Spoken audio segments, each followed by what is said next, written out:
музейіміздің соңғы залына келдік. Соңғы зал Қазақстан Республикасының тұңғыш президенті Нұрсұлтан Әбішұлы Назарбаевқа арналған. Нұрсұлтан Әбішұлы Назарбаев 1940 жылы 6 шілдеде Алматы облысы Қаскелең ауданында дүниеге келген. Алғаш еңбек жолын 1958 жылы қаламызға қарасты Теміртау қаласында орналасқан металлургия комбинатта бастаған болатын. Және де залдағы экспозициядағы суреттер Нұрсұлтан Әбішұлы Назарбаевтың президент кезіндегі Қазақстан жерлеріне жасаған сапарлар кезін көрсетеді.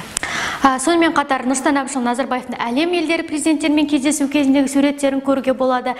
Және де залымызда Қазақстан Республикасының қазіргі таңдағы президенті Қасым-Жомарт Тоқаев Кемелұлында осы залдан көрсеңіздер болады. Осымен біздің музейдағы экскурсиямыз аяқталды. Тамашалағандарыңызға рахмет.